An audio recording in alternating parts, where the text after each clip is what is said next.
Hello, YouTube, and today I'm joined by Tom from the go from Gimme. How yeah. That's right. That's right. Cheers, Oh, Anthony. sorry, Gimme. Oh yeah. Give me a whole yeah, Nick. Close enough. Close enough, Anthony. Thank you very much for the introduction. I should get you to film an intro for us. I appreciate it. You don't you don't want me filming intros. I'm probably the worst person at intros. Mate, you're much more positive than me when we're doing it at 1 o'clock in the morning for a Monday Night Raw. I'll tell you that for nothing. I I think sometimes people that do live streams for Raw every single week have to be I'm really optimistic. We'll Yeah. we'll have to be so sad. Absolutely. I like to think I'm a little bit of a cross of both. I'm really sad, but also foolishly optimistic, I think, to do Raws. We were doing them weekly at the start of the pandemic, and then we sort of decided to sort of tail off because it just gets too much, especially if you're in the UK. As you know, it's too much to do, you know. To be, we will get onto that in a bit. But first, I want to speak about you and your journey. So, when I was doing research for our interview, I I watched the interview you did with Tom Talk Rubbish. Oh, yeah, Tom's great. Yeah, talented lad. I would say he's a personal friend of the channel. Yeah. And in that interview, you said up, up until the age of 16, you were in a wheelchair. So, Yeah, that's right. so as somebody that's constantly in a wheelchair, how did you find that? It's interesting, man. I mean, for me, I think it was very difficult, a lot of pain. Obviously, there's still a degree of pain that I deal with on a daily basis. But I think that once I realized through extensive physiotherapy and like the operations that I'd had when I was younger that I could stand up and use, because I use two sticks now all times. Once I realized I could do that, then I really pushed myself to do that. But it does get quite tiring in the wheelchair. I remember things being, I got pushed around a lot in my younger days. You know, I used to be able to relax in my chair quite a bit, but then I also did a lot of pushing around myself. It was a different time. It was a different time. A lot of pain. You know, a lot of operations. A lot of like procedures and stuff. So I sort of look back at that period of time as kind of like a different life. You know, I remember it was the day of my A-levels that I actually stood up and decided not to go back into the wheelchair full time. So I would have been 16. And yeah, I've just never really gone back, except for the time I did a 10K and my mum came along. I did like a 10K for Jane Tomlinson in York. And my mum came along and bought this tiny wheelchair that I had when I was like a teenager back, and made me sit in it to have a rest after I did the 10K. But that is the only time since the age of 16 that I've been in a chair. But yeah, it was an interesting time, man. Different time in my life, very, very different. You know, just being kind of looked after a lot, you know, hospitals, things like that. And that's obviously like very different to the way my life is now. Fortunately enough, you know, being able to live, you know, independently and have, you know, and travel and things like that. So yeah, it was a challenge for sure. But I was lucky enough. You know, there are other people, of course, that aren't lucky enough to.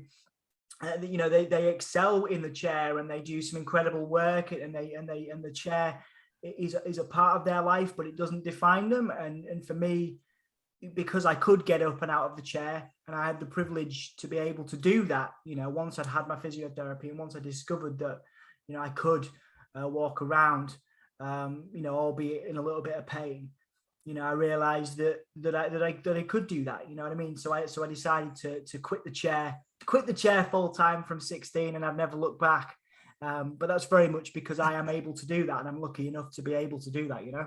So what is your disability? Cerebral palsy. cerebral What palsy. if you don't mind me asking, do you know what type of cerebral palsy is? It's not the higher kind of level. It's got, I guess it's kind of mild for me. I've got joint pain, consistent joint pain all day, every day. Tightness of nerves. There's so many different symptoms. I mean, what I'll do next time we have a conversation, I'll get a list together, man. But there's a bunch of different stuff. For me, I'm quite lucky enough that because of the physiotherapy I've had, and because of the exercises I do every day, I'm able to keep a degree of movement. But if I did sort of, if I spent too much time in the wrestling kitchen and spent too much time doing the podcast, sat in my chair, I'd probably seize up and not be able to get back up again. You know what I mean? Yeah, I know exactly what you mean. When it comes, because I have cerebral palsy as well. And my type of cerebral palsy is spastic quadriplegic cerebral palsy. So, yeah, that sounds, yeah, the spastic diaplegia is yeah. how I was diagnosed. Yeah.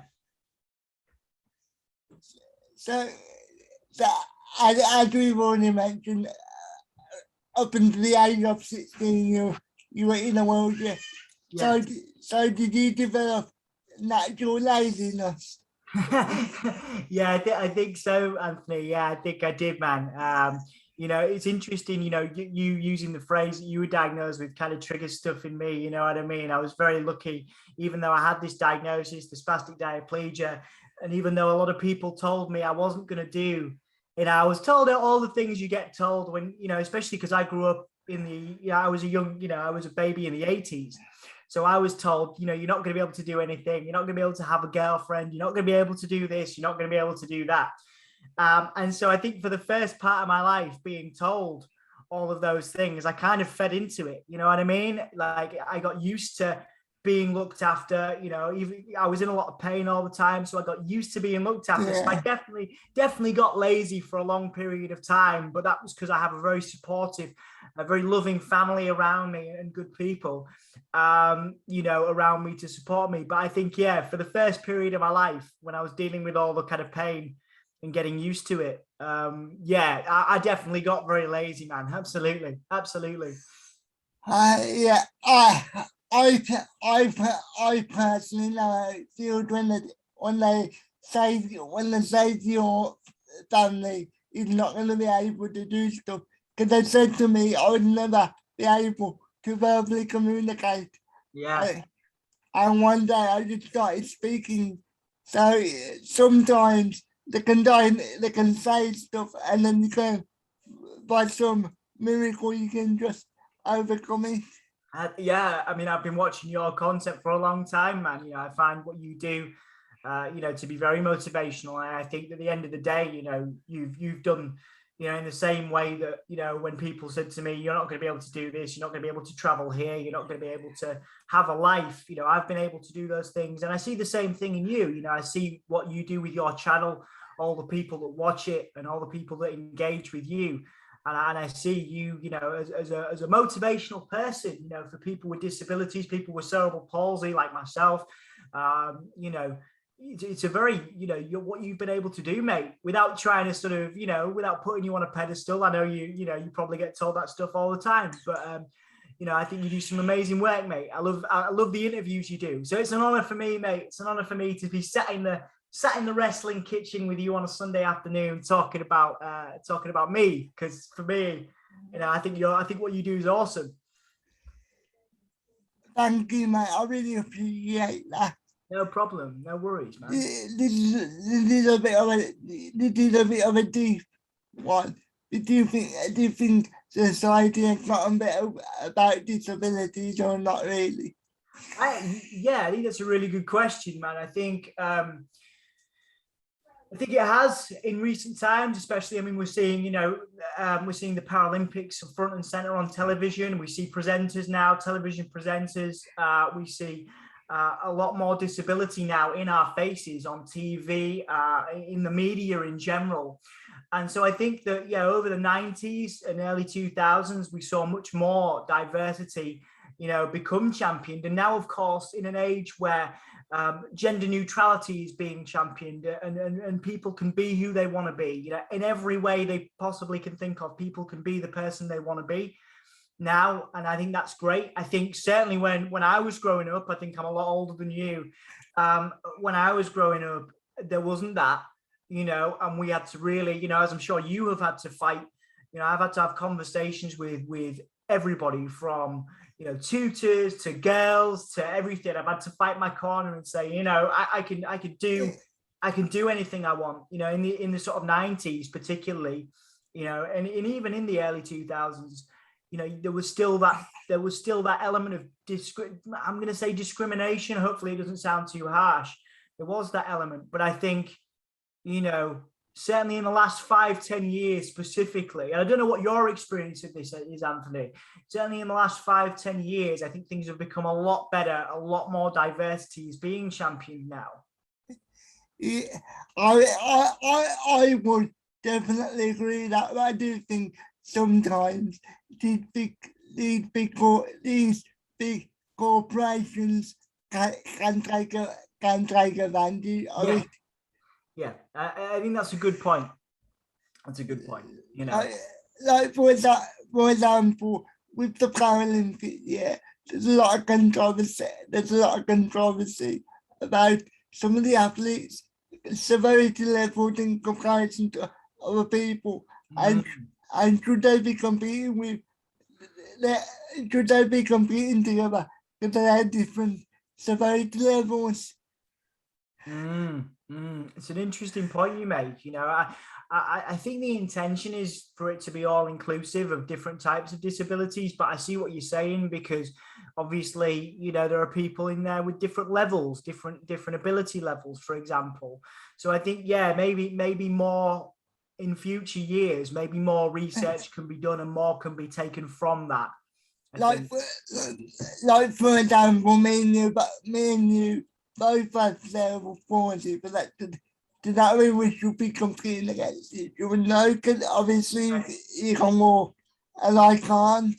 Absolutely, mate. Well, I tell you what, like I say, your enthusiasm, I wish I could take your enthusiasm and inject it into what we do on the podcast. You're definitely a better podcast host than me, mate, for sure. But I 100%, I know exactly what you mean. It's about working. I think it's about working collaboratively, working together as best as possible. And I think that maybe some of these people putting together the Paralympics don't have that experience yet. So hopefully, as time goes along, hopefully there are more people with more experience with these certain disabilities to give them better advice so they can have better overall look. And sometimes it can look quite bad when you see somebody competing against somebody and they're more physically able.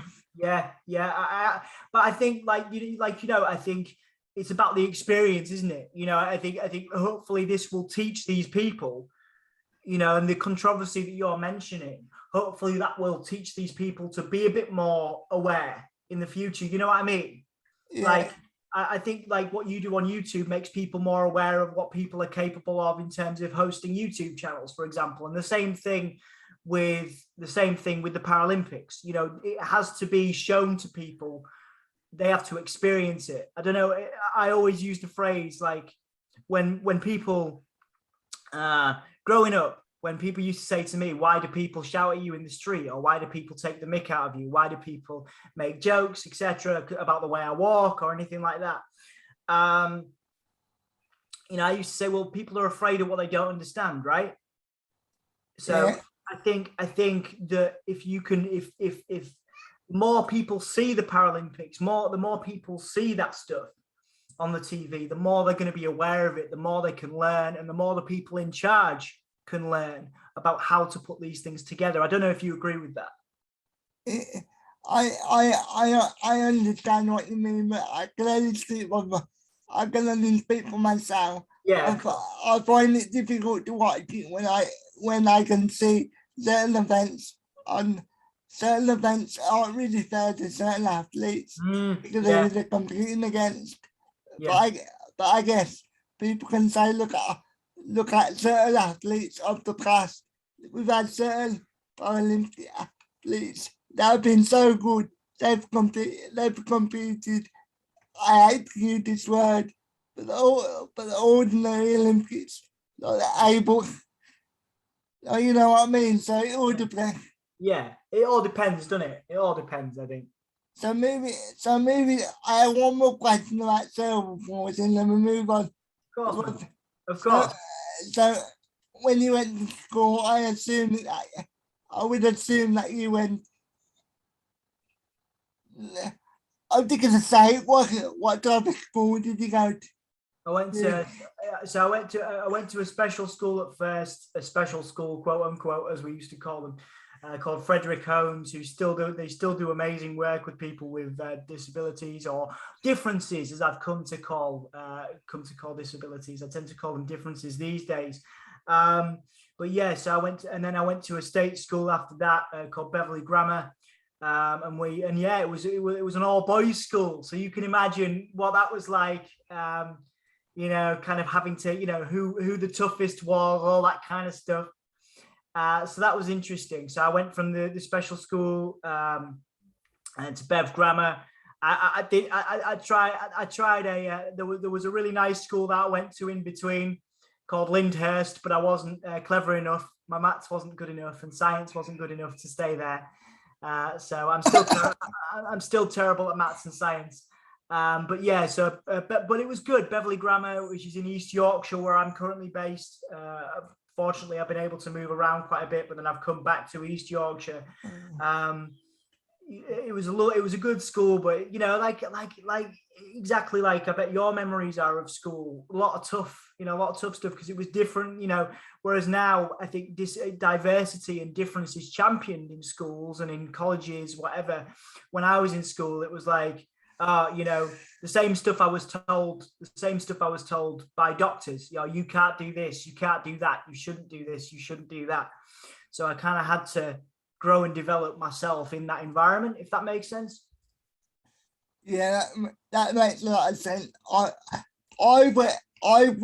probably was the last generation where they had top and bottom sets, if you know what I mean. Oh yeah, I was there. Yeah, I was in the bottom sets, man. Yeah. Even though they never used to call them that, you could tell. Oh, they did. They said bottom sets to me and top sets. They said that to me when I was in school. You're in the bottom set, Dom. Yeah, maybe. Yeah, I don't know. Maybe it was different in my school, but they were very blatant about it when I was younger. Yeah, it's weird looking back on it now. Actually, it's weird looking back on it with you. To be honest, knowing how I am, yeah, I'm probably happy I was in the bottom set rather than the top set. Because my problem is I get really stressed out about things, and I think me being in the top set would have stressed me out a lot. Yeah.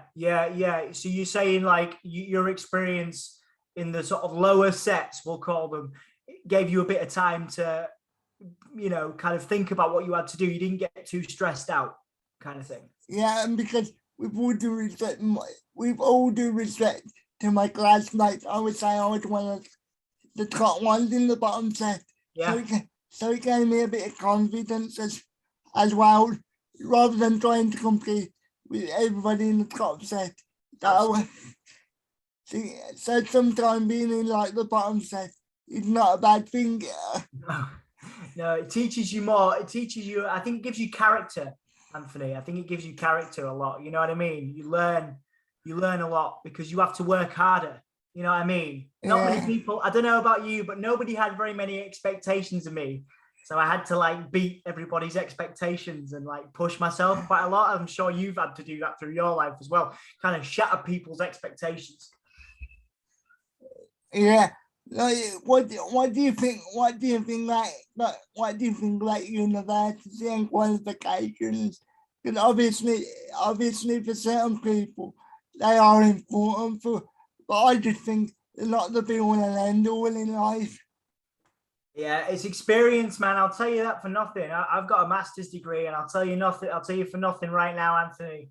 Doesn't mean anything. So I work in media. I work in journalism for my day job, and the jobs that I have, the jobs that I've gotten, including running Soundsphere magazine, that's all because of the experience of working with people, like chatting, like I'm chatting to you. I've got more jobs out of chatting to people, like I talk to you.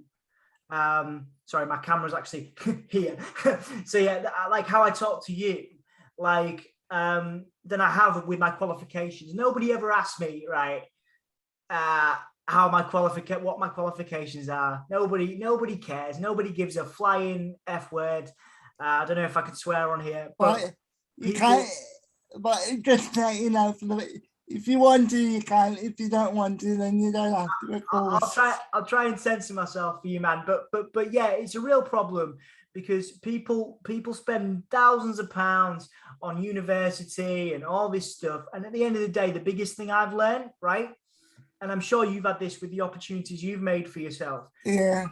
The best thing you can do is have the experience. The best thing you can do is talk to people. You're going to get more jobs out of talking to people, sitting down with them one-on-one, than you are going, oh, I've got a degree, I've got a master's, whatever. That's in my experience. I'm only one dude, right? But like, I think that it's about experience rather than qualification. And I've spent the money and I've done all that and I've got the grants and all this stuff, right? But it doesn't mean anything. It's all about the person you are. It's all about the kind of person you are, in my experience anyway. I don't know how you feel about that. Yeah, I always say when it comes to like degrees, obviously it's cool to have, but at the end of the day, who gives a fuck? Yeah, absolutely, man. Nobody gets. I think in academia, right? If you were going to go into education, if you were going to teach, right? If you were going to teach, Anthony, if you were going to teach, yeah. I know whatever you would want to teach. We'll call it. You know, if you were going to go into an English language and literature teaching qualification, right? Yeah. You would probably need a degree of some sort, right? But unless you're going to go to a university, unless you're going to work for a uni or a college or a school, right? Nobody gives a fuck. Like you said, nobody cares because everything outside of that, right? Outside in the real world, quote unquote, it's about who you are as a person, whether you're a dick or whether you're a good person, right? Because people can, you know, people feel that stuff. You know, you seem like a genuine dude. You seem like a genuine guy. You conduct yourself well. You talk to people. You reach out. You're nice. You're not a dickhead. You know, certainly in my experience of you, you're a nice dude. You know, and I think that's what counts. That's what matters. That's why you've got 2,000 plus subscribers, man. That's why you're where you are, because you're not a dickhead, you know, and because, you know, you haven't got a degree. Like you didn't get a degree to do that. You didn't get a degree to be a successful YouTuber, did you? You know, well, here you are. I didn't even finish sixth form because of health reasons. Yeah, so. Yeah. Absolutely. You made, I think you're, as far as I can gather, you've made life work for yourself. You've made life work for yourself in the situation you're in, you know, in the space you're in. And I think that's really impressive, man, because like you can't, don't know if you remember the big cast and Enzo Amore. Yeah, you can't teach that. You can't teach that. Do you know what I mean? There you go. Yeah. Can't teach how to have 2K, you know, 2,000 plus subscribers on YouTube. That's just you. That's because you're a good person with a good heart and someone that believes in what they're doing. You know, you can't teach that. You know, and 2K plus subscribers on YouTube, you can't teach that. You know, this is the last thing I'm gonna say. When I speak to my mate that do have degrees, one of them had a degree in music. Yeah. And nowadays, his job. It's not even in music, so you can spend all that time studying for something and then it cannot end up. And also, he said to me, yeah, he's learned more since he left uni. Absolutely. Absolutely. That's exactly, you've nailed it, man. You've nailed it. Your life experience, right? What you do, doing your interviews and doing your content gives you more character, more experience of dealing with different people than if you had a bit of paper, and you could flash that bit of paper onto your screen, onto YouTube, for example, right? And people would be like, what you're doing, Anthony. I don't care about the paper you're flashing at me. I care about you. I care about what content you're bringing us. Do you know what I mean? That's your example. Yeah. You know, that's what I think. That's what I think he's saying. Anyway, it's about the experience, isn't it? Yeah. So moving on from that, you just said you work for I can't say the name. I'll try my best. It's okay. Sound. Sounds Sphere magazine. Yeah. Yeah. It's so first of all, what is it? How did you get started there? Right. Okay. So it's an alternative music and arts publication specific to the north of England. Okay. So we work with young people and we train young people from disadvantaged backgrounds. So currently I'm based in Hull. I used to be based in Manchester. I've been based in York as well. And what we do is we work with universities, colleges and schools and people that can't afford to move to London. So in journalism, in the media, in the magazine industry, like 80% of the industry is in London and down south, right? Yeah. But if you got a young person, right, or somebody who, whatever age, right, the way to break into the industry is to do, 6 to 12 months for free, right? You got to do a 6 to 12 months internship at a magazine in London, down south, just to get your foot in the door, right? So you got to work, you got to find somewhere to live, you got to all that stuff, and you got to basically work for free until you start getting paid. It usually takes about 6 to 12 months to do that, right? Now, half of my family live down south, half of them live in London. So I was able to stay, when I did my 6 to 12 months in London, I was able to stay with them and build my portfolio. I used to work for Rock Sound magazine. I used to work for Metal Hammer. I used to work for T3, the gadget magazine, stuff like that. I did my internships and work placements there. NME was another one. Now, I was able to do that because I had family that lived down south, right? But there's a lot of young people up north from areas that I'm in, like in Hull. There's not a lot of money floating around in these areas, right? So for grants and things for young people. So what we do is because of my training, because I'm a trained journalist, I understand, I've done my qualification in that. What I do is I train young people who don't have the access to that money and funding and support, and I give them the opportunities to go and work in journalism through SoundSphere. So SoundSphere, we interview like global bands and artists across like alternative rock music, indie music, heavy metal, some electronic stuff. And what I do is I arrange those interviews and then I teach young people. So we're talking like usually 16 and up, but mostly university age, so 18 to 21. And we train them to do interviews. We train them to do the work in journalism from their home, from their bed, wherever they want to do it. Like you could do it if you wanted. You know what I mean? Anybody could do it. And the idea is that they build their experience level with us, right? So they work and they build their experience level, and then they go on to do whatever else. So we've had writers go on to the Independent on Sunday newspaper. We've had writers go on to the Guardian newspaper. We've had people go on to like music magazines in America, for example, and they might be from like Scunthorpe. You know what I mean? They might be from Scunthorpe, or they might be from, I don't know, Chester or something like that. And the idea is that we will provide those opportunities. I've been doing it for about 10 plus years. And only over the pandemic, I started working with WWE. We started doing wrestling interviews. So now we do that as well. And we train young people on how to interview like sports entertainment stars, stuff like that. And it's not very, it doesn't, you can do it from anywhere, man. Most of the work I do is I do it in my kitchen. You know what I mean? Where we are right now, we're in the wrestling kitchen, like, and most of the interviews, I interviewed, Drew McIntyre in this kitchen. And then I trained somebody else.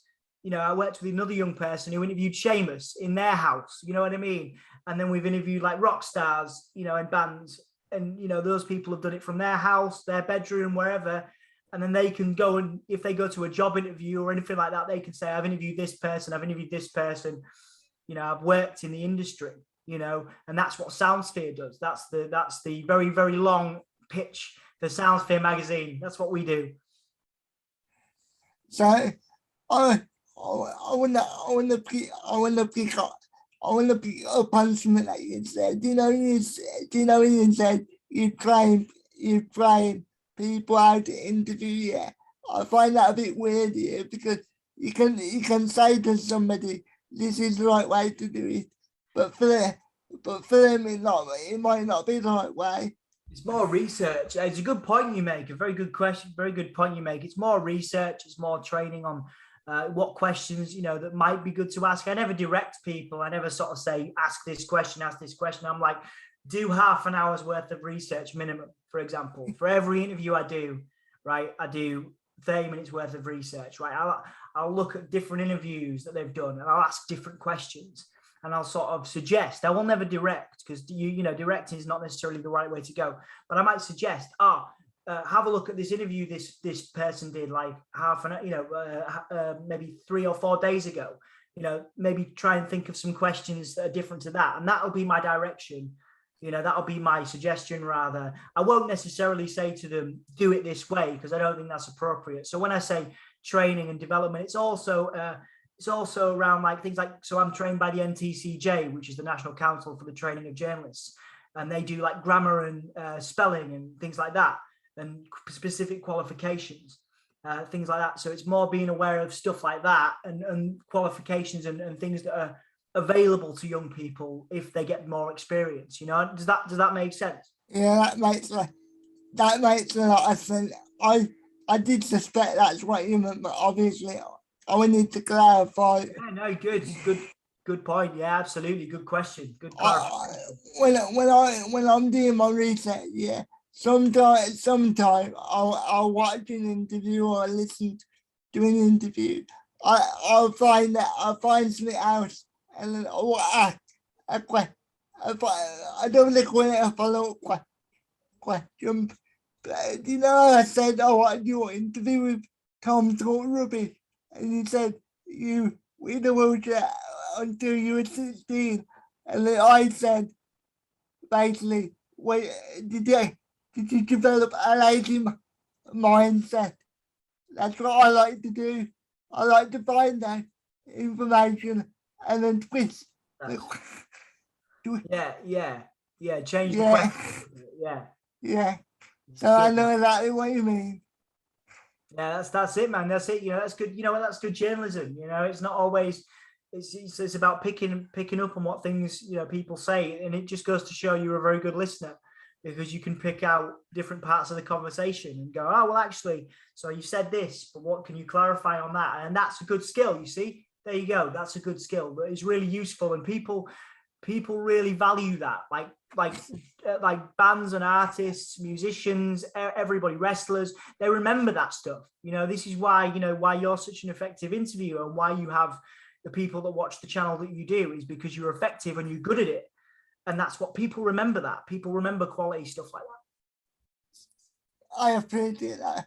So do you know people like Chris Bandley, for example? Yeah, obviously he's one of the biggest interviewers in the wrestling journalism space, if you want to call it that. So for you, why do you think he stands out to people so much? He's very genuine. I mean, he was the very first interview we did. So we started doing wrestling stuff in the pandemic, and so very early on, as soon as I knew what Zoom was, for example, I started, contacting wrestling individuals. And Chris Van Vliet was the very first interview I ever did in wrestling. And I was super nervous, man, more nervous than I am normally when I do interviews. And like, he's just very genuine. He's very genuine. He's very good at eye contact. You don't have to be with him in the same room.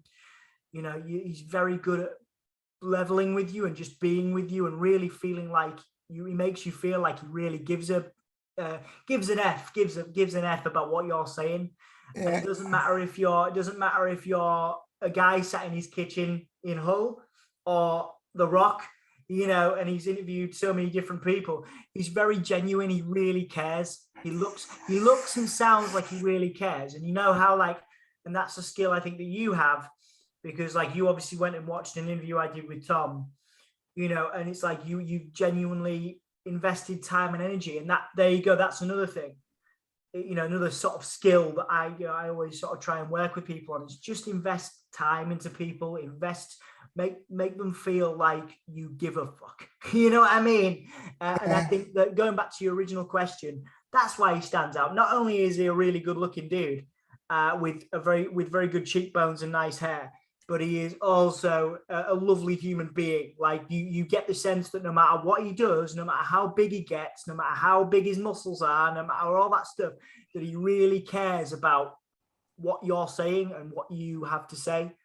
And I'm really proud that we had him on the channel. He was our very first wrestling themed interview we ever did on the channel. And for me, obviously, because with certain wrestlers, they get a reputation, rightly or wrongly, for either being an arsehole or being difficult to work with. But with Chris, everybody seems to be receptive to a certain degree. Even MJF, when he's playing that character, it's still interesting to watch Chris's interaction with him, because it's not afraid to play along like some interviews. Absolutely, mate. Absolutely. I think it's a very good example. You just feel like he's there in the moment with you, and I think that's the key. Is when somebody has normally in stuff like that wrestler or that performer might have like 10 interviews in a day, right? So it was part of like when Chris interviewed The Rock, for example, right? He'll have had 50 interviews to do that day, The Rock, right? One journalist after the other, one person after the other, coming into the room, sitting down with him, whatever, right? And the thing that Chris does and the thing that you do, right, is you walk in there, well, obviously Chris would walk in there. Me and you wouldn't walk in there. I would wobble, but you make somebody feel like you really care, and you're not just there to ask certain questions. Like you're not just, MJF, tell me about your feud with Jericho. Oh, Rock, tell me about your next movie. Chris thinks about funny questions. Chris thinks about questions that mean something to The Rock or to MJF, right? Even if it's in character. And that is the key, in my experience, to being a good journalist, is asking somebody how their day is, asking somebody how they're feeling before you start, just if there's time, because there's not always time, and I appreciate that. Yeah. Just showing that you give a fuck, basically. Just showing that you want to be there with that person, and you're not just doing a job, I think is the key. And I think that's what Chris does. Like, for example, if I can see somebody's top, I might comment on their top if I like it and things like that. So I know exactly what you mean.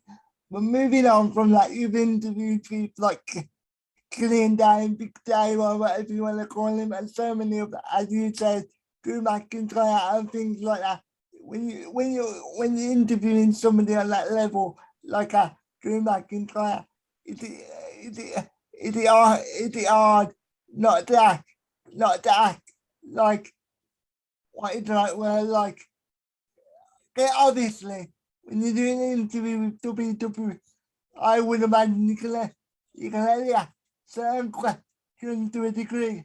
Is it hard not to ask something else, even though you think that's going to be interesting for the viewers? I mean, if anything, if there's those questions that come up and you're working within the parameters of what, say, WWE or Impact Wrestling have, so you can't mention this, you can't mention that, or whatever. If you, for me personally, in the way that I interview people, I am quite personal. Like, I will ask, deeper questions than the standard ones. If you're part of those media calls, and usually there's about 20 different journalists on these media calls, right? And you've got 2 questions or 1 question, right? Like, if you watch my interview with, or listen to my interview with Charlotte, or my interview with Jeff Jarrett, or if you read the stuff we did before I even did the podcast, right? Before I even did the podcast for Soundsphere, I was interviewing like Mick Foley and Ric Flair. Like, what I did so those were on the telephone. What I did was I asked them about how they're doing. I asked them about what their inspirations are, and I asked them about different stuff, because you hear all the usual stuff, right? So it was Charlotte Flair. It's about, you talk about people talk about Ric Flair. They're talking about,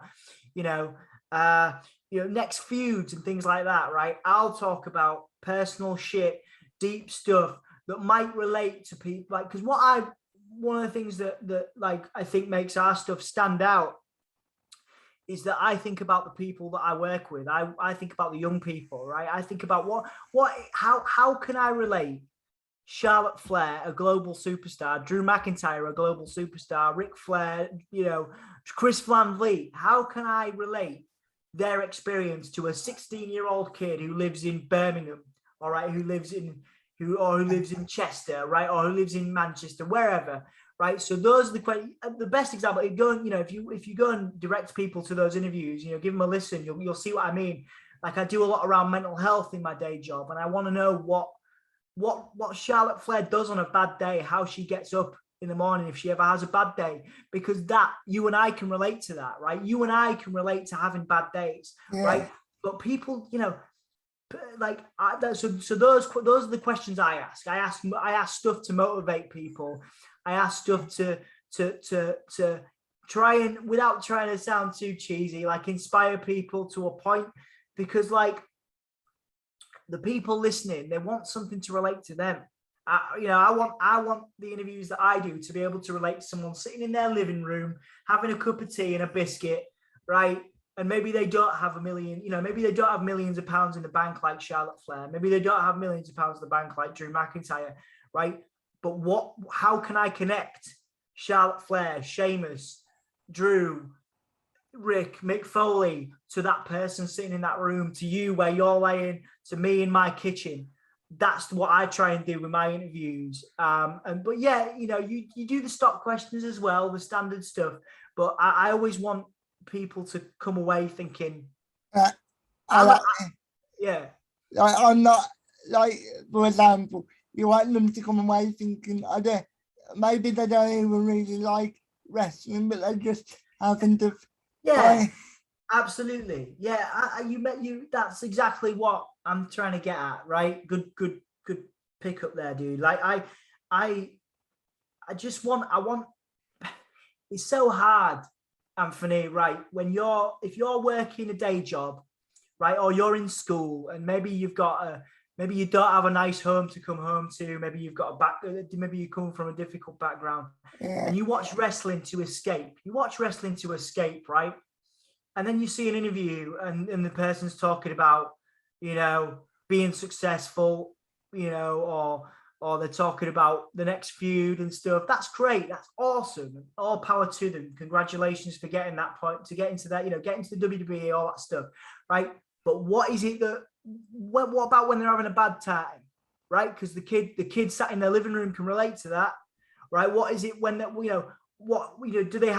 do they have any pets? Do they get motivated by their pets? Stuff like that. I know it sounds silly, but it's like trying to find a way for that person, to get that person I'm interviewing that might be a multi-million, selling artist or musician or, global TV star wrestler. I want a kid to realize that, to think, I can do that. I've been there. I've felt like that. I've done that. And that's what I want to do. And maybe it's a different formula to other people, because I'm Anthony, my Anthony, who does the Gimme a Hug Yeah podcast with me. If you watch his interviews, they're much more straight to the point, much more about what feuds they're doing. And I love that. And some of those, man, have more views than the ones I do. And that's fine, because people are watching we did the Goldberg one. We've done others, that's fine, because you get to your points about feuds and things. But for me, I want to level with a person, and quite a lot of the time after the interview's done, someone will be like, wow, that's the deepest interview I've done all day. Like, oh, that's the weirdest, that's the strangest interview I've done all day, because I never usually have to think about that stuff. You know what I mean? Like, yeah, I know. Like, just as a quick example, like, Charlotte, yeah, you could potentially ask her, what was it like growing up with your dad constantly on the road, and did it develop resentment? Not resentment, but did it develop as you got older? I'm trying to think of the right word here. I think resentment's the right word. Yeah. Did you develop I guess it's how did the relationship develop? Because again, resentment is a good word and a strong word, and I think that. But yeah, it gets the point across, and I think that's a great question, and that's different. You know, that's your example there of what I'm trying to talk about. So you've just done it there, right? I've been on these media calls with these great wrestling journalists, and they are fantastic. The people from Cultaholic, the people from Wrestle Talk, Sean Ross Sapp, and all these people, right? I've been on these calls with these people, and their questions are awesome. They're great questions for wrestling journalism. But what about what it was like for Charlotte? Sorry, I keep going over here because I've got you over here, but actually I've got to keep looking at the camera. Don't worry about it. I find it difficult to keep looking at the camera, so don't worry about it. But that's what I'm saying, right? That's where you get what I mean, and that's a good question. That's a really good question and different. I've sat and I've listened to 40 minutes worth of interview questions by journalists, right? You know, all the usual stuff. And nobody asks questions like that. Nobody asks questions like that. Maybe they're a little bit afraid to do that. Maybe they're afraid to ask Charlotte what it was like growing up with your dad away all the time. But I want to know that answer. I want to know that answer because I bet there's a bunch of kids watching that are fans of Charlotte Flair that have dads that are away all the time and feel that, you know, can relate to that. And maybe that's the way, Anthony, right? That girl or that person, that young person goes, oh man, Charlotte went through that. I can do it too. I can be where she is, or I can carve my own path. Do you know what I mean? So that's a good example, a great question on your part there. Yeah. Like the worst thing, I always say the worst thing I'm gonna say is I don't want to talk about it, and then we'll move on. Yeah, exactly. Yeah. Oh, I'm sorry. That's a good question, but I can't. You know, I don't want to talk about it today. Or, can we have the next question, please? And that's the professional. You know, professional in you. You've just got to go. Okay, we'll move on. Thank you. And next question. You know what I mean? Yeah. So obviously you've been to America. I think you lived over there for a little bit. So yeah. Coming from the UK and how disabilities are treated over here, going over to the States, was it better or worse? It's a good question. It depends how much money you have for healthcare. It's in some ways, in some cities, it's really accessible. In the bigger cities, it's very accessible. So your Bostons and New Yorks, right? I used to get the train to work in Boston every day. Very accessible. You step on, you step off, or somebody helps you out. Somebody will give you a hand, right? Or there'll be lifts and things in the tube stations. All the T stations, there's lifts, right? In London, as I've lived in London, there's not many lifts in the stations, right? But in Boston and New York, there's lifts in the stations. You can get around, right? As someone with a disability, I think if most of the lifts are wheelchair accessible, in terms of width. But there's always more that can be done with that. There's always better things that can be done. But certainly for somebody with walking sticks who has minimal balance, for example, and is susceptible to falling over, as I am, it's very accessible. But if you go out to Los Angeles, right, there's no trains. It's really vast, right? It's a big place. So you have to have a car. Or you have to use Uber. So I think it can be very expensive for someone with a disability in America, depending on where you are. If you work in the city, you can be quite accessible for the most cases. But if you're out in the desert, for example, or you're in if you're trying to get somewhere, if you're trying to travel somewhere, it can be difficult by yourself, I mean. But in airports, very accessible. There's always support staff, very much like they have here. You can get someone to help you through the airport. Sometimes I'll do that if I think I'm going to miss a flight or something. And I think that's something that could be said. One thing that I will, if anybody goes to America, the biggest culture shock, man, is tipping, right? Yeah. A lot of these people don't get any money except for the tips, or very little. They're paid very little, and they'll rely on tips, right? And it's not in our culture to do that, right? So or tip as much, for example, right? Because it's usually in the bill. But there, tipping is so important. So if someone gives you a hand through the airport, pushes a wheelchair for you or helps you with your bags, you got to tip people. So that's the biggest thing I learned after some quite awkward conversation with people.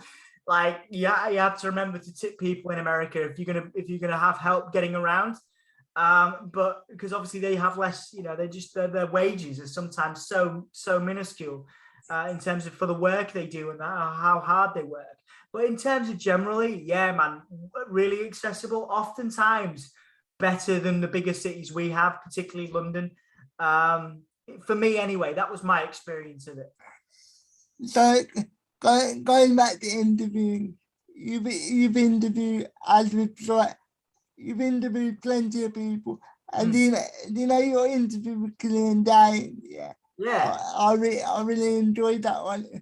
In particular, because rather than just speaking like it released, like a lot of interviewers do, you spoke like what it takes to get there to WWE or to the America period, and I thought that was interesting. Yeah, man, absolutely, and that's what I'm talking about, man. There you go. There's your example. That's it. People don't want to just sit and talk about being released. They want to talk about the next step. They want to talk about what they're doing next and what they've got planned. There's so much about Killian Dane, Big Damo, that people don't know, and hopefully that interview shed some light on it. And I really hope for the best for him. He's a lovely person, very nice to me. So, how would you compare interviewing wrestler to interviewing music artists? Do you find it easier or do you find it worse, or is it about the same? Man, I've been a wrestling fan since I was like 7 years old, right? I'm 35 now, right? So wrestling has been a huge part of my life, like a big part of my life. And so for me, it's more nerve-wracking interviewing wrestlers because I grew up loving wrestling. But it's easier. It's easier because the music industry is very led by album releases and things like that, right? There's actually less direction from your management, your WWE or your Impact Wrestling or your Ring of Honor or AEW. There's actually less direction than in wrestling interviews. When you go and do your wrestling interviews, you get longer time as well. You usually get 20 minutes. Sometimes, not necessarily with everybody. With WWE, with Drew McIntyre, I got 5 minutes. With Charlotte, I got 5. But like, you get 20 minutes with wrestlers sometimes. Whereas music interviews, like the management and stuff, can be really tight. And you might have traveled. Obviously, with America, with wrestling being in America, a lot of it's done over Zoom or telephone, right? For musicians and stuff, if they're on tour, you might travel for like 3 hours to get to a gig or something and have like a 10-minute interview, 15-minute interview. So actually it's less restrictive in wrestling journalism, I think. And I enjoy wrestling interviews more. It's just that I've been working in the music industry for over 10 years. So I'm more used to interviewing musicians. Actually, the interview I did with Chris Jericho was because of his band Fozzy. I didn't get the connection through wrestling. It was just somebody offered me an interview with Fozzy, with Chris Jericho. And so we talked about music and a little bit about wrestling. And that was one of the most fun interviews I ever did. So do you know when you interview people like Jericho, yeah, and he obviously does the music and wrestling, yeah. Was it hard to get him in his music mode and then into he loves talking about music, man. He loves it. No, but what I was gonna say was, I've seen interviews where he's done interviews with a wrestling media outlet while he's been on tour with Fozzy, and all he's wanted to speak like was Fozzy. So my point was it hard to get him back into the wrestling questions? Yeah, very much so. Yeah, very much so. You have to relate it. You had to relate it. So, for example, you would ask. So, the wrestling question I asked was how difficult, how different rather it is performing on stage with Fozzy, and in comparison to performing in a wrestling ring, and what relatable skills can you transfer between the two? So of course it was a roundabout way of talking about wrestling without talking like, without talking about wrestling. So he didn't get his back up, because I've seen those interviews too. If you're talking about Fozzy with Chris Jericho, you're talking about Fozzy. You know what I mean? But because of the way I asked the question, he talked about wrestling, he talked about WWE, he talked about being an entertainer, but then he also related it back to music. You know what I mean? that's it. That's the best way to do it. To be honest, I think we're very similar in the way that we interviewed, to be honest. Yeah. So a couple more questions. Yeah, and I'll let you go. I've loved talking to you, mate. Honestly, it's an absolute pleasure. Thank you so much for your time. So obviously we never really spoke at the podcast. So should we do that for a little bit? If you want, yeah, go on, man, go for it. So, do you know your first ever live stream? Yeah. Yeah, you haven't watched it, have you? Oh God. No, I haven't watched. But the point was, yeah. Do you know your first? Please go live, yeah. Because I hate doing live stuff. I wouldn't mind doing a live, like in front of people, but I hate doing the live streams because I find it hard to concentrate and keep it entertaining, and also read the chat. So how did you deal with it for the first time, or did you? Yeah, it is. You make such a good point, man. It's so hard. Like if you've got, I've got a screen here that has my chats on it, right? So I'll read the chats off there, and then I'll have the wrestling on here. So I'll be watching the wrestling, and then I'll have other comments and stuff. So yeah, it's so hard to do that. If you've got somebody else with you, and I think that this would be, if you were going to do more of that, like maybe get somebody else in with you to do it, just because it's nice to have somebody else sat talking about wrestling, especially if it's Monday Night Raw or SmackDown and it's like 3 a.m. Having somebody else there with you, you'll know if you go back and watch some of the more recent live streams I've done, our Discord moderator, Dan Hargreaves, comes on with me, because to be honest, dude, when it gets to about 3 a.m. and you've watched 3 hours of Raw, you're hanging. You don't want to read chats. You don't want to do it. It's hard. But actually having someone else to talk to, in addition to the people as well, in addition to the people that are giving you comments, etc., it really helps. So for me, that's been really useful. But on my own, I just imagine I'm talking, I mean, we can have 5 people in, we've had 75 people in, it really sort of varies. But I think the more comments that come in, the more people engage with you, that really inspires me. I get a bit of a buzz off it. I get a bit high off it. You know what I mean? I'm not really a drug person because I have enough trouble standing up as it is, Anthony. But I get that vibe. I get a bit high on conversation. I like talking to people. So if you ask me how I did it, I fed off the Hullamaniacs, as we call them. I fed off the Hullamaniacs. They're speaking to me, asking me questions. I tend to spend more time on the chat now than I do the wrestling. And honestly, that tends to work because people think they're going to get their comment read out. They think they're going to get heard on the podcast. And so for me, I would say my formula for it, even though we're not really successful in terms of, like your level, we're not at your level as a YouTuber. I would say that it's about 20% to 30% wrestling, watching the wrestling, and the rest of it, I would say, is comments, is engaging with people. So if you were going to concentrate on something more than the other, I'd probably concentrate on your comments, because people are interested in you. People are interested in you as the host. Fundamentally, that's why they've clicked on. They're clicking on because you've got a Raw stream, fair enough. But once they're there, it's you that holds their attention, and you're an interesting dude. So if you ever did a live stream, focus on the comments, focus on the questions people are asking you, and maybe, glance a little bit to the 50th time you'll see Bobby Lashley face off against Drew McIntyre. You know what I mean? But it's mostly about you. And I think because, people know the kitchen, people like the kitchen, people know my partner, she'll pop in and say hi to people. She'll pop on the screen. and say hi. You know, people know that my Anthony, went through a breakup.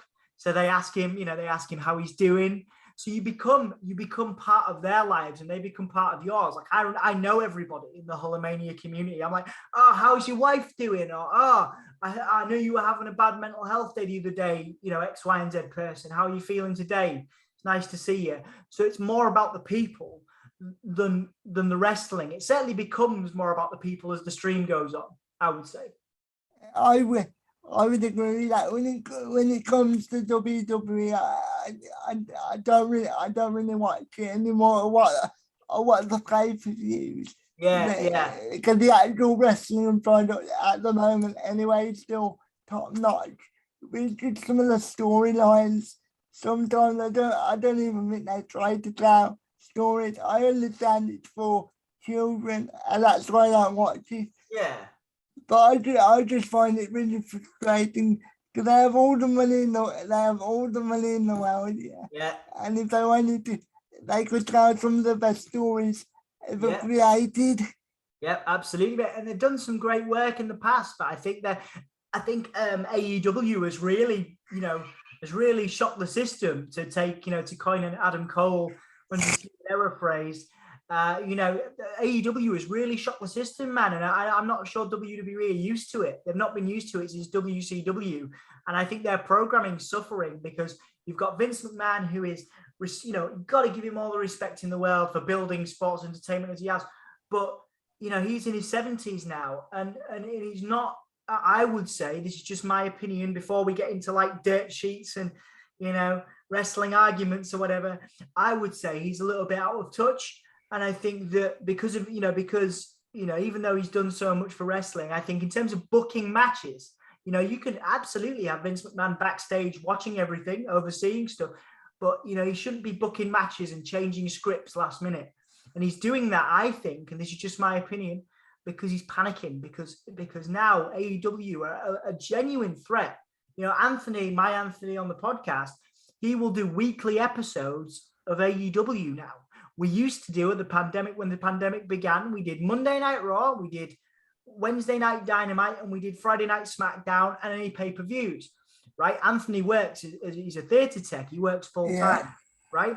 Now, he will go to work at 7, 8 in the morning on a Thursday morning, having watched an AEW stream on the podcast because he loves AEW. He's excited about the product. He loves the storylines. You know what I mean? He loves it. Right. And unfortunately, and this is my question for you, can you say that you love any of the storylines on WWE? Because I can't. I don't love anything on WWE right now. I'm a huge WWE fan, but I don't love anything on the product. Whereas I love what CM Punk is doing. I love what Adam Cole is doing on AEW. What are your thoughts on that, Anthony? When it comes to WWE, I can't really watch the weekly TV show. And I feel bad for some of the talent because you can tell they're really trying their best, but it's just not entertaining to me as a viewer. Absolutely, man. Absolutely. I mean, look at Alexa Bliss and what Alexa Bliss is doing. She's obviously trying really hard, to do that sort of, the Fiend gimmick in WWE. But people aren't really engaging with it, and she's trying really hard. The New Day, again, great character work. All these people. There's other examples that aren't as prominent. Otis and other people. They tried really hard with their gimmicks, but people aren't digging it. People aren't digging it because it's not. I think it maybe it's about being relatable. I don't know if it is. I don't know if what you think, but I think that people can relate. People can relate to CM Punk. He's been disenfranchised with wrestling for years. He's come back, right? People can relate to your Hangman Adam Pages because he's had a rough time. He's got a drinking problem and he's coming back to, he's coming back to win the title. People can relate to your Christian Cages, fed up with your job, so you go somewhere else. And I don't mean to cut you off, but no, it's fine. For me, I feel like watching AEW is like watching real life people that just happen to be on the TV show. Yeah, that's a really good point. Yeah, I never, you know what, Anthony, I've never really thought about it like that. Yeah. Maybe that's why people dig it so much, because it's less about sports entertainment. It's less about these guys don't look like actors, do they? You know, AEW guys don't look like actors. Yeah, They don't look like Hollywood actors. They look like me and you to a point, I do, obviously. I do think there's a lot of, I do think there's a lot of problem with AEW, but I would rather take 80% show that I enjoy rather than the Yeah, 15. yeah, absolutely. Yeah, I think you're right there. I mean, me and you are very similar. Me and you are very similar. I think we've got the same thoughts on that. I really hope AEW don't try and get everybody that late. Because at the moment it feels like the rosters be overbloated, and Yeah, by the look of it, AEW are not interested in releasing people like that. So they just need to slow down on some of the signings. I think yeah. get get one or two more that you really want, and then say, okay, we're not signing anybody for you. Yeah, no, I think you're right, mate. I think you're right. I mean, I want to see, I want to see Bray Wyatt in AEW, but then he could also work in Impact Wrestling. We're forgetting Impact Wrestling, a great, great promotion doing really good things. So there's plenty of places now for people to work that there wasn't, 10 years ago. So, I just want, you want the best for people, don't you? You want the people to have jobs and you want performers to have jobs. But I see what you mean. I know exactly what you mean about AEW. There's a lot about people comparing it to WCW already, where people are saying, oh, it's just going to be the next WCW taking on all the WWE guys. But I think in the main, they've been pretty good with the people they've signed. I mean, Adam Cole, you don't want Adam Cole going to Impact Wrestling. You don't want to lose Adam Cole to Impact Wrestling. Miro is say another example. Good signing. Yeah, exactly. Miro's another one. There's so many there. I mean, there's a few people that I'm like, yeah, maybe they could have let go already, but they, hopefully they'll find work at Impact. Hopefully, if AEW starts letting go of people, they'll find work elsewhere, maybe in Impact Wrestling, or maybe even going back to WWE. But I think that, in the main right now, AEW are doing all right, but yeah, it's becoming oversaturated. I just want to see, I want to see Bray Wyatt in AEW, and then I'll be happy. Then they can cut it off. And for me, I would rather see Kevin Steen in Oh, AEW. there you go. Yes, there you go. I think Kevin Steen is a better fit for AEW than Bray. I think Bray's probably better suited to Impact Wrestling. So I think you're probably going to, I think if it was a toss up between the two, I think you're going to get your wish. I think Kevin Steen is much more AEW. And of course, he's got the friendship with Young Bucks as well. So I think unless we're getting Bray and Kevin, which I doubt, I think we're getting Kevin Steen in AEW and Bray Wyatt in Impact Wrestling. Two more questions. I'll let you go. So do you know Tony Khan? Yeah, obviously he's the main booker, and I know they have people that also give their opinion, like Cody, the Young Bucks, and other people. But I'm worried that he might turn into Paul Heyman when he gets burnt out. Yeah, nice. Yeah, it could happen. It could happen. You're absolutely right. I mean, we're very early days with AEW, man. Very early days. So we'll see what happens. But you're right. There is potential for burnout. People are bigging up Tony Khan, bigging up AEW, but we've not seen the low. We've not seen any lows yet. There's a lot of excitement, a lot of buzz. But what happens when, things aren't going so well? We've yet to see that. And I do wonder whether AEW have a contingency plan as well. But if it gets burnt out, like, I don't know how long you've been watching wrestling, but do you know in Memphis, so you have Jerry Lawler booked for 6 months, and then somebody else you to come in and take over. Yeah. I think that's a really good idea. I really do. I think you're absolutely right.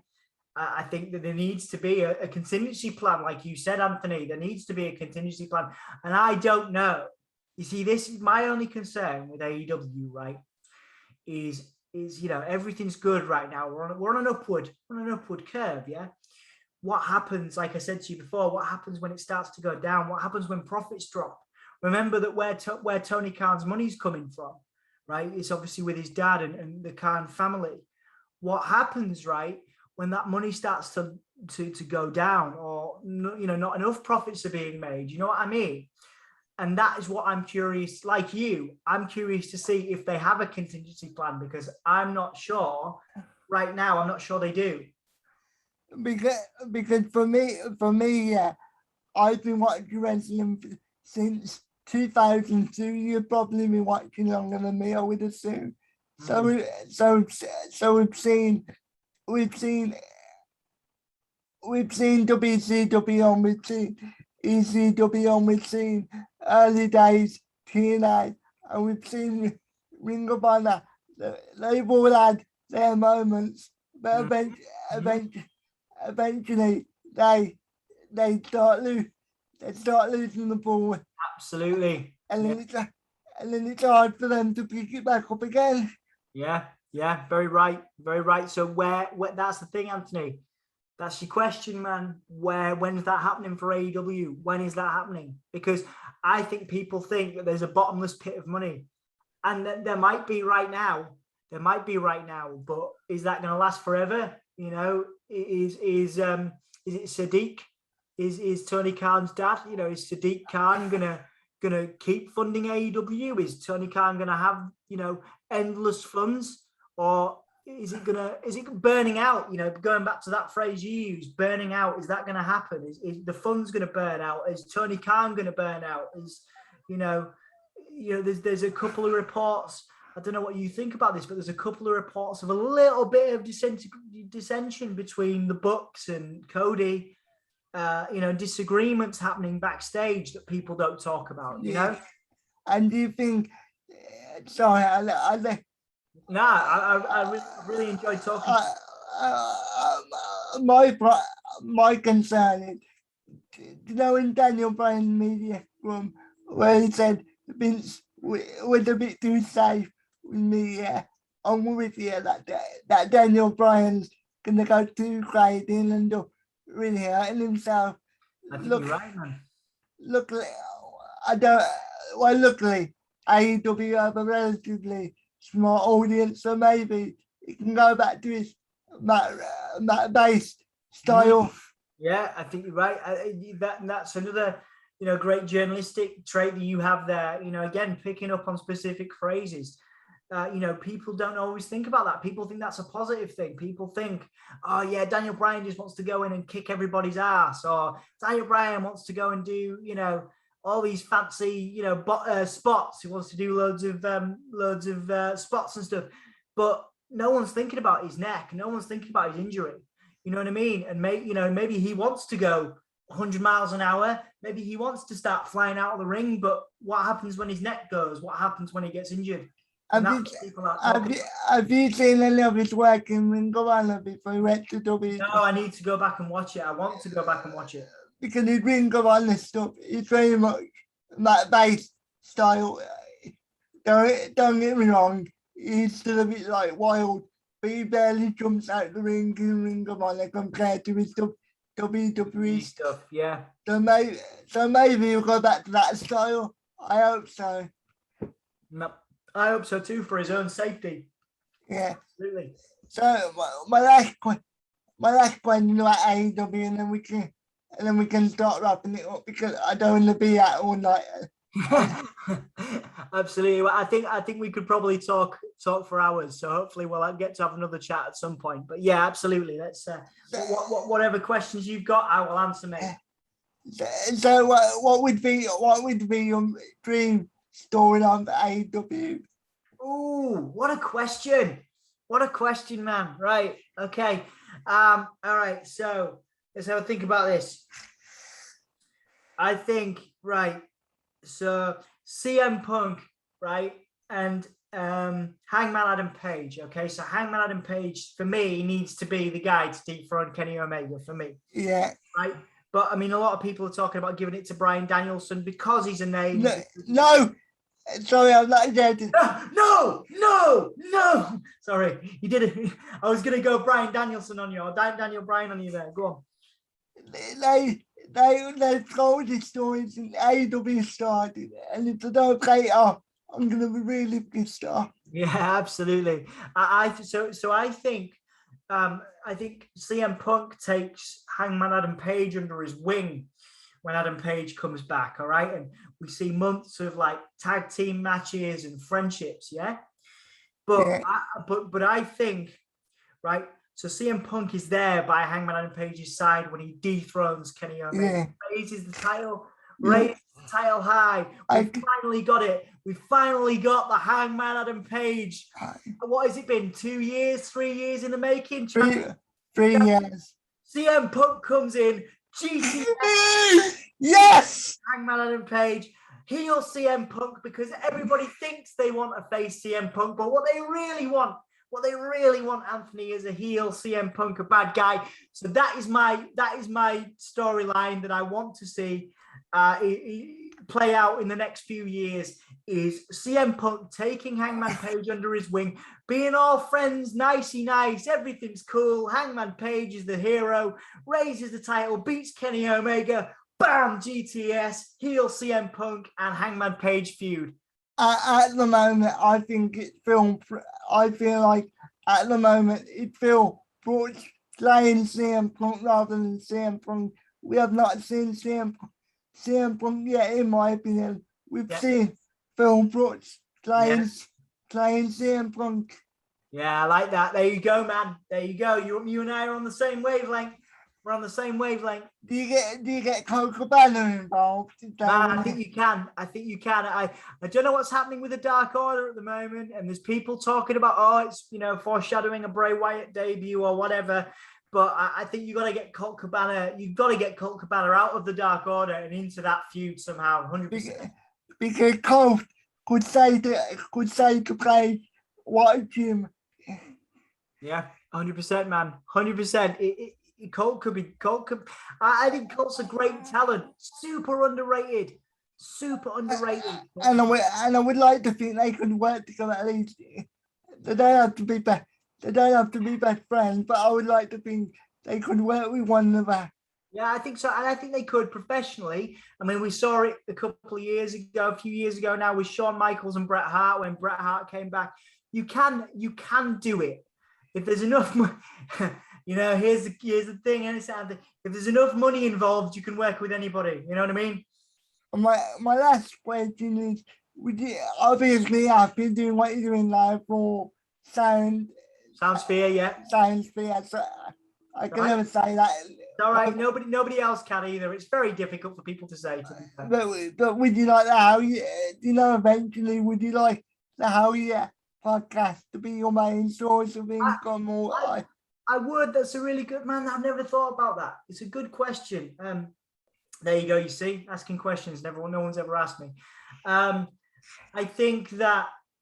Yes, I think that it's more important for Anthony to have it at the moment, as in my Anthony, because he's a theatre technician in the pandemic, and of course, there's not a lot of work that's been there at the moment. He's just starting to get more work now that theatre productions are coming through now. But I think I said to him, I want it to be something that can be a bit of a buffer if he's struggling 1 month or anything like that. Because for me, I have other forms of income. Soundsphere is a huge form of income, but if it can, well, not a huge form of income, but enough for me to live, you know what I mean?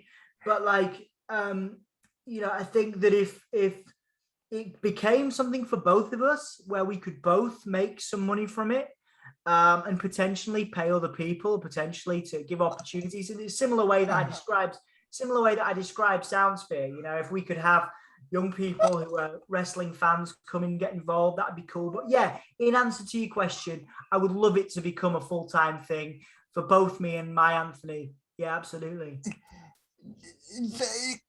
Can I add that you're separating your movie stuff and your wrestling stuff onto two separate That's right. channels. And for myself, that inspired me to have a podcast channel where I can just interview people, and then I can have another channel just Absolutely. called Anthony where I can think about.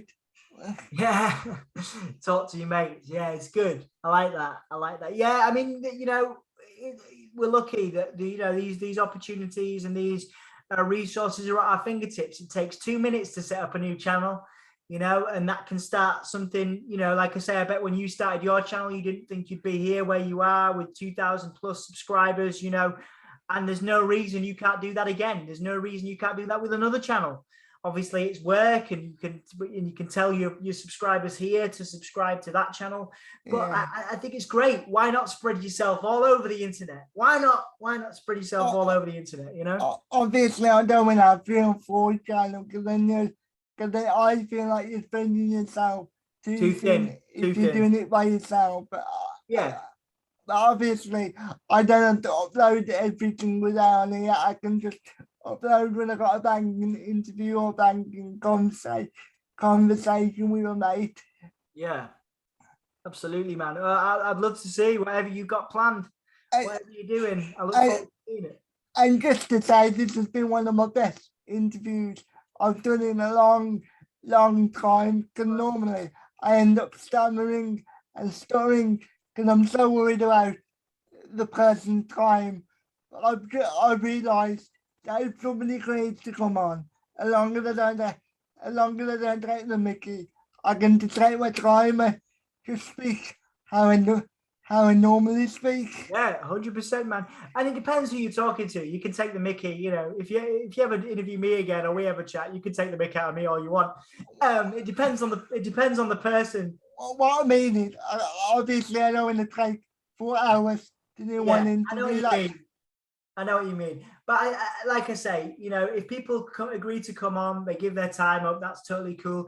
And thank you for saying that. For me personally, I'm lucky enough that people do ask to interview me about like Soundsphere or about my work. And honestly, it's been a really engaging conversation. I think you're an exceptional interviewer, and I hope you continue, and like it's interesting here, Anthony, because the evidence is, I can say this stuff and any of your guests can say, oh, thanks for a great interview, Anthony. And you might have given, you've done a great job. You've done a great job today. You did a great job on your other interviews. But like the evidence is there. The evidence is in your subscribers. The evidence is in the people that care about what you do. So I'm not just saying, oh yeah, Anthony, you're real good, mate. Well done. Thanks for your interview. That was my proper Hull accent. I'm not just saying that stuff. Your evidence is there. You're putting the effort in to get the content, but people are engaging in it. People care, and that is your recipe to success. That is it, man. Everything I'm talking about, you've already done. Like, you're already making your audience. You're already creating content that you care about, and then they care about it as well. And that is why you're where you're at, and that is why you have become, quote unquote, successful on YouTube, because people give a shit about what you're doing, and you can see in your eyes, you can see in your face, you can see when you're asking questions, you give a shit as well. And I tell you what, man, that you can't teach that, you can't teach that, man. So, as you say earlier, when you're interviewing people like Drew McIntyre or somebody else, you might only have 5 minutes. How do you make sure you don't go over your time? Is somebody also in the call timing you? Yeah, man. I mean, sometimes you get the odd cheeky so-and-so who gets the extra question in. And I'm not going to say I've not done it before, right? I have done it once or twice. I did it with Charlotte. You can see I got 2 questions in there, right? But like, how do you keep to time? You answer, you make sure your question, if you've done your research, you pick the question you want to answer, you ask, you make sure it's a good question that you've researched, that you really want an answer to, and it's different to everybody else doing all the usual questions, right? Ask a question that you care about and they care about. That's what you do. You ask a question that you want to know, and that more importantly, you think they want to answer, and you think they'll really give a shit. Right? It's reflected in, you know, the answers to some of the interviews you've seen me do, and also, you know, because I know that you have the same skills. Some of the interviews you've done. If you've got one question, but then they give you a 5 to 10 minute answer, it's nobody's fault. Nobody can say nobody's going to stop Charlotte mid sentence on a media call and say, sorry, Charlotte, sorry, stop what you're saying. We've got another. Right. So there's your time. You give them a question that they want to answer, and they could give you 10 minutes. They could give you as long as they want. And I would look at it like, if you have like 4 or 5 questions written down, yeah, or things that you want to ask, and then if you ask them and then only give 2-second answers, I assume that you can always end it early, or do you have to stick to 5 minutes on the nose? You can always end it early, but don't. You know, absolutely don't. You know, make use of that. If you've got 5 minutes and someone's giving you 2-second answers, you get as many of those 2-second answers as you can in that 5 minute time. There'll be somebody there. There'll be somebody there in the room with you representing WWE. When Anthony's done interviews face to face with like Pete Dunne, for example, there's always somebody there with you, watching you, right? And they'll keep you at a time because they've got a schedule. So they'll be saying, "Can we have the last question now, please? You know, can we just get? We've just got time for one more." So you'll always get that. Yeah, that would be my main concern. Because obviously, I obviously don't mind sticking to a time, but as you probably noticed, I'm not really good at sticking to a certain time limit. So somebody could tell me, okay, mate, you need to wrap it up now. I can do that, no problem. That would be my main concern, to be honest. But as you said, somebody will be in the room representing somebody from WWE or whoever to keep me on time. Yeah, somebody will keep you on time, and they'll be really nice about it on Zoom calls, for example. So they usually have. So these days they do it on Zoom. Well, right now anyway. And there's always somebody else there. It might just be you two with me and the NXT UK stuff that we've done. It's always just the two of us. It's always a one-on-one interview. So I'll, you know, like I've interviewed Isla Dawn, other people like that from NXT UK. But there's the one-on-one interview, but you've always got somebody there watching to make sure you don't talk about AEW or to make sure you don't talk about this and that, right? But so don't worry about stuff like, man, they've asked you to do an interview. If you end up working with, you know, whatever company, right? They believe in you. That's why you're allowed to be there. That's why you're there. It's because they believe in you. So don't worry about keeping to time. Don't worry about that stuff. They'll keep you to time, right? Like, just ask the questions you want to ask. You know, do an interview that you can be proud of, and then you know, I mean, if you want a tip, like if it, you know, I'm not sure. I don't think you need any tips from me at all. But like I would say, like what I tend to do to sort of let everybody know. But you've just done it. You do it to me. You've been doing it to me. So like what I do to let everybody in the room know that I'm finishing up is I go, oh, just a couple more questions now. Right, so they know that I've only got 2 left, or I've only got 1 left. Do you know what I mean? So like, and you've been doing that, right? So I mean, it's all right in this context because it's me and you talking. In a WWE context, you let them know it's 2 more questions, and you ask 2 more questions, and then you finish. You know what I mean? But just have fun with it, and that's the key. Have fun with it. Like, don't like. There's so many people that are on those media calls that are like, they're asking set questions, and maybe they've been told to ask, right? And they, you know, that's it, right? And they just, but like I'm lucky that I built a platform in Soundsphere, right? And other, you know, the other things that people like that have landed me there, has landed me next to Sean Ross Sapp or next to, you know, Al McGeorge from the Metro, these people that I respect, right? So I can ask the questions I want to ask, right? Because that's what I'm there for. And if you did the same thing, they would believe it. You would be there for a reason. You would be there for a reason. So they would want you to ask questions that you care about, and fundamentally want you to ask questions that wrestlers want to answer. In a day of media calls, man, and a million times asking, oh, so So okay, we'll use Charlotte Flair because that's the most obvious. That's one we've used a lot. How's things with Andrade? In a day for those questions, right? There's a whole day of those questions. In a day of, how's your dad doing? What's it like? What's it like being Charlotte Flair's daughter? Ric Flair's daughter. Because you better believe those questions get asked. If you said, Charlotte, I'm just curious to know, what's it like? What was it like growing up with dad who wasn't always around? I'm not trying to say that was bad, but it must have been quite difficult, which is a variation of the question that you suggested earlier, right? That's going to make Charlotte Flair think a little more. That's going to make her give more of a fuck about your question. She's got to think about that. She's got to go, this person genuinely wants to know about my background. They've listened to other interviews and no one's asked me that question, but Anthony has. Anthony's thought about his question, and so I'm going to give him a thoughtful answer. And you already know how to do that. And that's the thing. You already know how to do that because you've just been doing it with me, and that's what I think I want you to remember if you come away from this, is that people, I'm here because I care about what you do, and I'm honored to be here. It's a privilege for me to be on your channel, right? So I want to give you honest answers, right?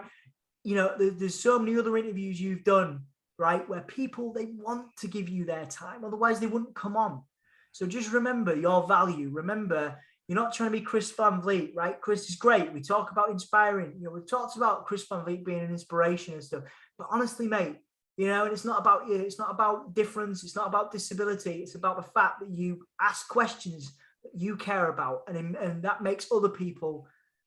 You ask questions that you care about, and you care about the answers. You care about what people want. You care about your audience, and you care about your interviewee. And that's. I mean, I'll stop talking now. But that's what I think. Don't worry so much about keeping on time. Don't worry so much about that because you'll be there. You'll be in these situations for a reason. People will have watched you. People will have seen you before. They don't just ask anybody to be a part of this stuff. People.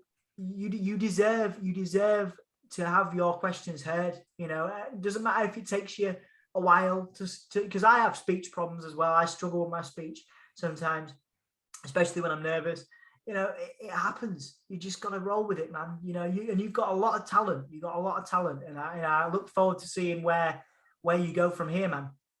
Thank you, man. Do you think once the pandemic is, I don't want to say over, but once everything goes relatively back to normal, do you think video interviews are going to be dead? Because for me, it's going to be really difficult to fly over to the States. Yeah, no. Video interviews. So what they'll do, video interviews will always be a thing, especially for America, especially for wrestlers based in America. WWE has UK stuff, and they might ask me or something to go down to one of the UK events or something like that, and I'll go if they ask me to do that, right? But as you know, and this is where we're similar, I don't do well if I'm outside too long on my stick because I get tired and I start feeling, pain, etc. So like video interviews, I love video interviews, and they'll always be a thing. There will always be a thing. Video interviews will always be a thing. Telephone things might start being a thing as well, because a lot of the interviews I've done with people have been on telephone as well. But people will work around you. Once you get to know these people, man, people will work around you. People will, wrestlers, management. People will work around you. If they want to work with you, they'll work around you. Do you know what I mean? And I would imagine once you get to a certain level of, it's not right in the right word. When you get to a certain level of noticeable interviews, yeah, I would assume people know your work and they want to be interviewed by you. Absolutely, mate. Absolutely. Yeah, but you're already getting there now. Like, you're already doing it. People are starting to get to know you on social media, etc. And you have a real USP. You have a USP with your stuff because you're not just talking about wrestling. You're talking about CP. You're talking about, you're talking to loads of different types of people. You're not just a wrestling channel, and that makes you different. You might talk about wrestling a bit, but you have a really, the unique selling point, the USP, right? That, it's different, and people want to, and fundamentally your subscriber count, like that's more than a lot of channels with interviews and stuff on. Like, people obviously care. People obviously invest in you, and that is what people fundamentally, WWE want numbers. WWE, Impact Wrestling, all those companies, they want numbers. They want people to help them expand their brand, right? You are like, this is just an example. I'm talking about every company, any company in any industry. They want numbers, right? And you have numbers. So you know what I mean? Like, you've got so much potential and opportunity to expand what you do. And you're a good interviewer. And okay, just like me, sometimes we have to watch time, because sometimes you only have 10 minutes and 5 minutes, but I'm also bad at timekeeping, like, it doesn't mean it's not a bad thing. It just means you've got loads of questions. But like, so go on. So I was gonna do the outro, but if you're gonna say something, my apologies. Carry on saying what you were gonna say. Go for it, man. No, were you gonna say something? Oh, sorry. No, I was just going to say, you've got all the potential in the world, man. All the potential in the world. Like, your channel's already there. It's already building up steam.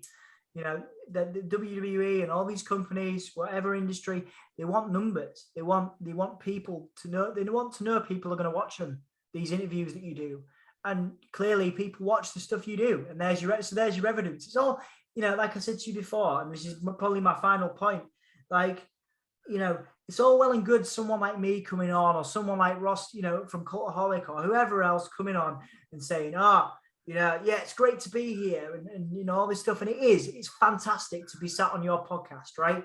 But at the end of the day, the quality is there, evidence. We can say, Anthony's podcast is great. Anthony's a lovely interviewer. Anthony's a real nice dude. But the evidence is there because you can see it in your numbers. Do you know what I mean? I'm not, I'm just a guy, but your evidence is there. Yeah. People watch it, and B, people want to continue watching. And that you can't, again, we'll come back. We'll use that saying. You can't teach that, man. You can't teach that. Yeah. What is the saying? Numbers don't lie. And that's true. Numbers don't lie. 100%. Absolutely. That's exactly what we're talking about. So thank you for watching, ladies and gentlemen. If you're going to follow, give me a oh yeah. Got it? Yeah, you go. Got it. I'm not gonna lie, but if I remember, I'll put the link. But if I don't, my bad. Don't worry, man. Don't worry. I'll put the link in the comments or something. It's all right. Don't worry. You're all good. All good. So thank you for watching. Please like, comment, and subscribe. And have a good day. Thank you, guys. And you guys have a good day. And thanks for watching. Oh, yeah. Oh, yeah. Cool.